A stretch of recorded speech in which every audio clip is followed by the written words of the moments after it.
నమస్తే టిఆర్ నిజం. నేను మీ తాళ్ళపల్లి రమేష్. ఈరోజు మార్నింగ్ న్యూస్కు స్వాగతం. ఎందుకంటే ఇక మన ఒక విషయం మనం మాట్లాడుకోవాలి. రాజ్యాంగం పట్ల, విలువల పట్ల మనకు ఎంతవరకు విలువలు ఉన్నాయి, ఎంతవరకు ఇదంతా వ్యవస్థ ఉన్నది అని ఏర్పాటు చేసుకోవడానికి ఒక విషయాన్ని అయితే మనం మాట్లాడుకోవాల్సిన సందర్భం ఉన్నది. ఇక ఇది ఏందో చూడాలి. కాంగ్రెస్ పార్టీ అధికారంలోకి రాకముందు ముఖ్యమంత్రి గారు ఎక్కడ మీటింగ్ పెట్టినప్పుడు నా పార్టీ మారదారు, రాళ్లతో కొట్టి చంపండే, పార్టీ మారడానికి ఆస్కారం లేదని చెప్పేసి అన్నారు. మనం కూడా సంతోషపడ్డాం, నవ్వినాము, ఇది కరెక్టే అన్నాము, అన్నీ చేసినాం.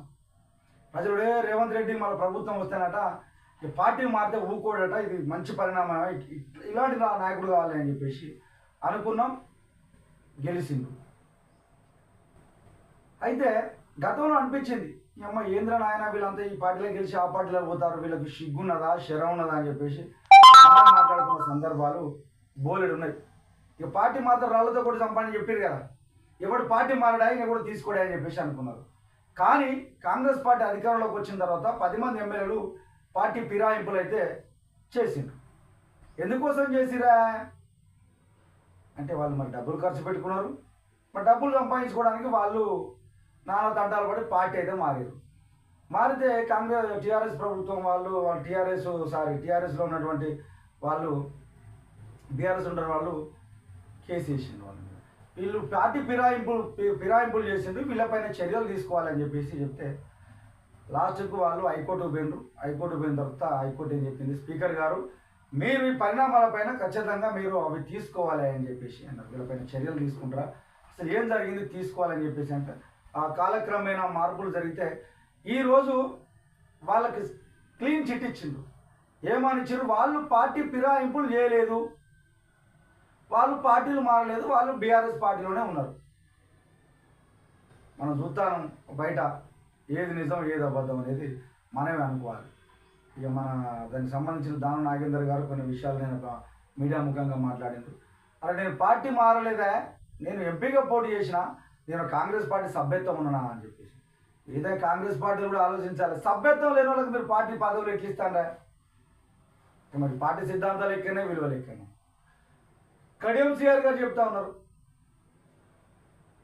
ఆ రోజు కేసీఆర్ అయినా పార్టీ ఫిరాయింపులను ప్రోత్సహించింది, ఆ రోజు లేని ఈ రోజు వచ్చిందా అని చెప్పేసి అంటాడు. మేము పార్టీ మారలేదు, బీఆర్ఎస్కి అనుకూలంగానే ఉన్నాం, బీఆర్ఎస్ పార్టీలో సభ్యత్వం మీదనే ఉన్నాం, నా జీతంలో నుంచి ప్రతి నెల 5,000 రూపాయలు పార్టీ సభ్యత్వానికి పోతాయి అని చెప్పేసి అంటారు.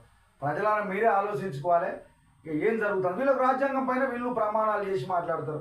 మేము రాజ్యాంగాన్ని అమలు చేస్తాం, మేము చట్టబద్ధంగా పనిచేస్తాం, ఏ పక్షపాతానికి పోము, ఏ మా స్వార్థాలే మాకొద్దు, మేము ప్రజల ఆకాంక్షల కోసం పనిచేస్తామని చెప్పి చెప్తాను. మరి ఇది ఎక్కడ ఉన్నదా? ఎవరు పార్టీ మారలేదట. మరి మన కటౌట్లు బోర్డులు కనపడుతున్న పెద్ద పెద్ద బోర్డులు, పెద్ద పెద్ద కథలు, ఎక్కువ మీటింగులు జరుగుతూ ఉన్నాయి, మనం చూస్తూ ఉన్నాం. అరే మొన్న జగిత్యాలలో జరిగిందా, జగిత్యాలలో జీవన్ రెడ్డి గారు పత్రిక ముఖంగా పెద్ద సోషల్ మీడియా వేదికగా ప్రపంచమంతా చూసే విధంగా ఈయన పార్టీ కాదు మన కాంగ్రెస్ పార్టీ అని చెప్పేసి తిరుగుతూ ఉన్నాడు. మేము ఫస్ట్ నుంచి నిలబడ్డది మేము కాంగ్రెస్ పార్టీ నాయకులు, లేదు మేము కూడా కాంగ్రెస్ పార్టీ కోసం పనిచేస్తారట అని చెప్పేసి అంటున్నారు. మరి ఏం జరుగుతుంది, ఎట్లనో చూడాల్సిన సందర్భం. నిజంగా ఏం మాట్లాడాలన్నా కూడా ఇబ్బంది.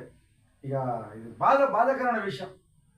మన కళ్ళకు కనపట్టే వాటిని కూడా కాదు అని చెప్పేసి చట్టాలు తీర్పులు ఇచ్చే సందర్భం వచ్చిందంటే ఏందో ఆలోచించుకోవాలి.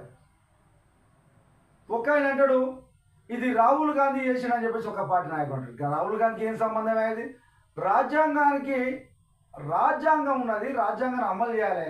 రాహుల్ గాంధీ రాజ్యాంగం అమలు చేసేటువంటి దాంట్లో ఉన్నాడా? కేంద్రంలో బీజేపీ ప్రభుత్వం ఉన్నది, ప్రతిపక్షంలో ఈ పార్టీలు ఉన్నాయి, రాహుల్ గాంధీ ఇలా మధ్యలోకి ఎందుకే పాపం? ఇక్కడ నిజంగా రాజ్యాంగాన్ని అమలు చేయడంలో మీ ఆంతర్యం ఏందో చూడాల్సిన సందర్భం ఉన్నది. ఈ అందరే తయారయ్యారు. ఇక్కడ ఒకరి మీద ఒకడు అబండాలు వేసుకొని ప్రజలను పిచ్చోళ్ళని చేసి ప్రజలను మోసం చేస్తున్నారు తప్ప నిజాన్ని నిరూపించడానికి ఎవరికైనా సత్తున్నదే? నిజం ఇది అన్యాయం అని చెప్పడానికి ఎవరికన్నా వస్తా ఉన్నారా?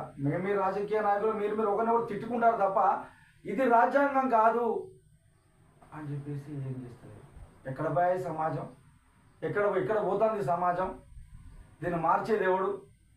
కళ్ళ ముందు జరిగేదాన్ని కాదు ఇది నిజము, ఇది అబద్ధము అని చెప్పి చెప్తా ఉన్నారు. అబద్ధాన్ని కూడా వీళ్ళు నిజంగా నమ్మించేటువంటి ప్రయత్నం చేస్తారంటే ఏం చేయాలని ఒకసారి చూడాలి. వీళ్ళు ఏ ఏ పార్టీలలో ఉన్నారో తెలుస్తలేదా మనకు? ఏ పార్టీల కోసం పనిచేస్తారో తెలుస్తలేదా?